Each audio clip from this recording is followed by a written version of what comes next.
To be honest, I've been too busy to really think about it. I mean, it seems strange because I've had a 6-month transition period, so I've had plenty of time to think about it, but it's been so busy, and the last few weeks have been pretty hectic. But obviously mixed emotions. I've absolutely loved my time here. I've loved being a Bear, loved being part of the Warwickshire family, loved living and working in Birmingham. And so I will be really sad to go, but I feel as though I've had a good stint. And I think I feel leaving the club in a good place, and obviously going on to an exciting new challenge at a difficult time for the sport. But I'll be a regular visitor back to Edgbaston, and I've got a lot of friends here, so I look forward to keeping in touch with them.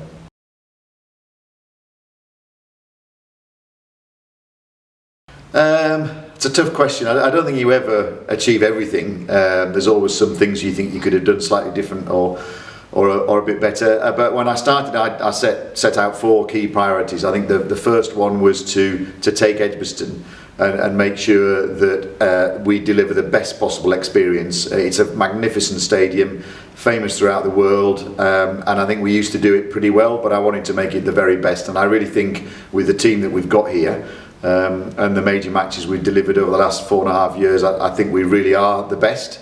Obviously I'm biased, but I think there's nobody does it better than what we do here on a major match, and that's something I'm very, very proud of. I think financially was another big priority. Obviously we've got a fantastic stadium here, but we've got a significant amount of debt. We've managed that debt, we've reduced that debt. I think we're in a stronger financial position than when I arrived, and that's through a lot of hard work by my team, developing the business, developing the revenues, the partnership that we have with Birmingham City Council. So I think from that point of view, in terms of strengthening, and the record financial performance we had last year was a sort of a peak from that point of view. From a cricket side, I think it's been a bit mixed. I think we've had some great success. I mean, the One Day Cup victory over Surrey down at Lords in 16 was just fantastic.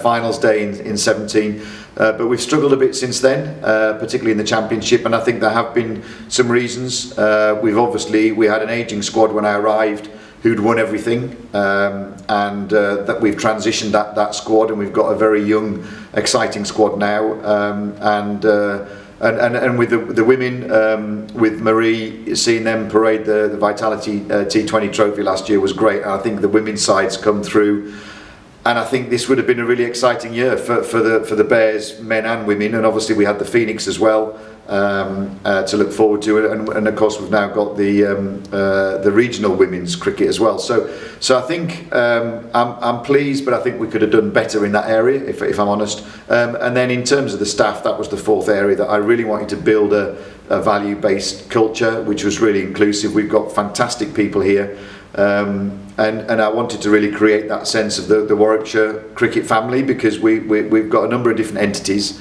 And I think we've done that in terms of really bringing everybody together, not just on match days, but just all year round. Everything that we do, the way we think, the way we plan, and the way we deliver together, and that's something that I'm very proud of.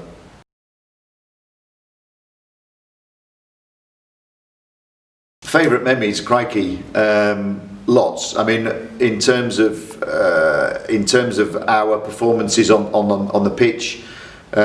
There's a bit of a theme, in my first year going back to Woodbridge Road in Guildford with my Warwickshire team, and playing Surrey, was having been chairman there for a number of years, was a real thrill, and we beat them comfortably by an innings. That was pretty special. Obviously that final at Lords 2016 was a fantastic day for seeing all the Bears fans go down to Lords, and again a fantastic victory over Surrey in that day, and then the run through to the final in 2017 was a real thrill. But I love going to outgrounds. Maybe it's because I used to run an outground. I enjoyed the visit to Tunbridge Wells, up to Colwyn Bay, and other grounds around the country as well. So yeah, I've got some really good memories on that front. And then in terms of the major matches, I mean, where do you start? I mean, the Test matches, obviously the Ashes last year, and all the build up to that, Champions Trophy, that India-Pakistan game, I'll never forget that.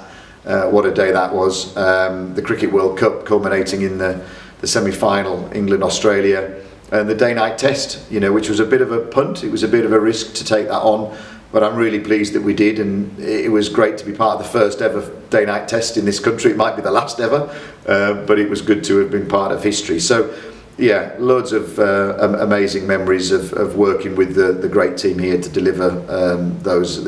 I've had a very lucky opportunity in that period to be involved in some really great events.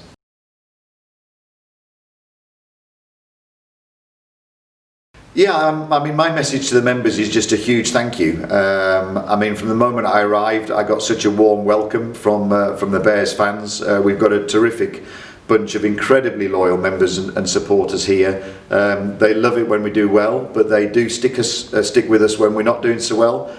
They expect success, and I think that's absolutely right. But I think there's a real fairness, there's a real understanding. You know, when we hit the buffers in 2017, after that big long period of success, I think there was an understanding that we needed to probably change things around a bit, transition that squad. All the horrendous run of injuries we had last year, I think people again stood by us and understood. So no, the members, I love chatting to the members in the Tom Dollery lounge, doing a lap on a match day and having a chat and listening to people's thoughts and views. The members forums are always entertaining, and I've enjoyed having those interactions. So yeah, I mean, my message is thank you for the warm welcome, thank you for looking after me for the last 4.5 years, but also I'm sure you'll do the same with Stuart Kane when he comes on board. I know Stuart well. He's a really good guy, knows the area well, good background in sport, loves his cricket, and I think he'll do a great job. So the members will look forward to meeting Stuart and getting to know him.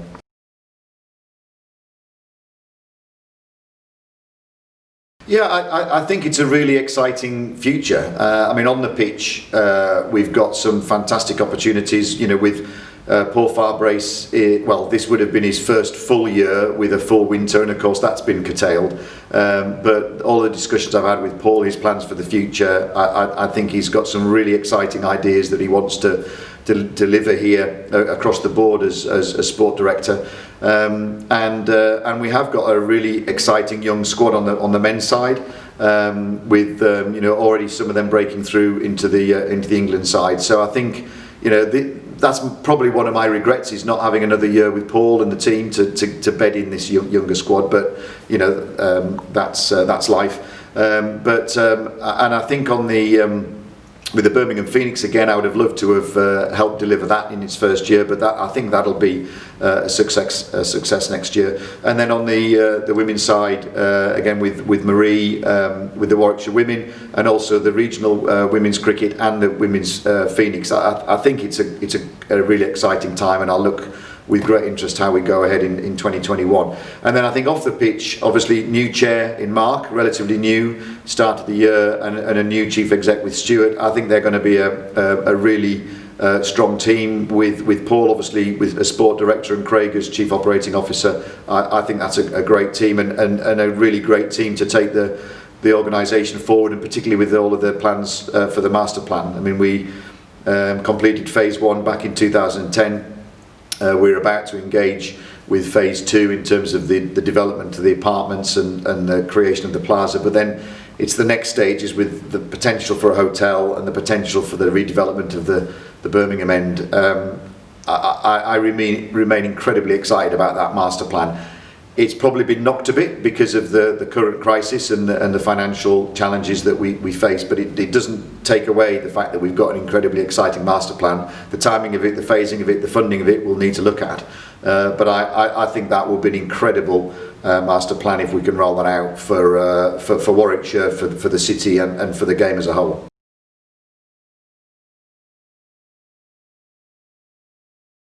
Yeah, well, I mean, I think, I mean, the other priority when I came in was to make sure we delivered the major matches, but also secured another really good allocation from 2020 to 24, and we did that. I mean, that was, you know, a really stressful time, but again, the team came together and we secured a fantastic allocation, with obviously a good combination of test matches, another Ashes test in 2023, a good supply of ODIs and IT20s, and obviously the home of finals day through to 2024. And I think that, combined with the Commonwealth Games, is a really good profile of matches for the next 4 years. And I think Commonwealth Games, I don't think we've really got our heads around just how big that's going to be. To have women's T20 cricket in a multi-sport event for the first time ever here in Birmingham, with the eyes of the world on women's cricket, I think is going to be absolutely phenomenal, and it's something that's totally unique to us here at Edgbaston. And I think the build up to that, the delivery of that, and then the legacy, I think could be really powerful.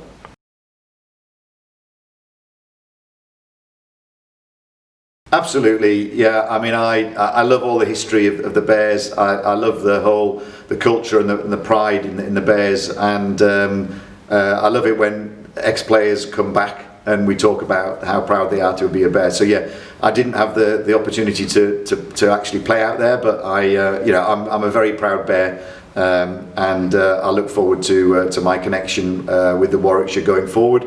I'm just really grateful to Norman Gascoigne and the board for giving me the opportunity back in 2015. I still punch my chest when I go past the Warwickshire sign on the M40 every time I drive up, and it is a very special place, and it's got a special place in my heart.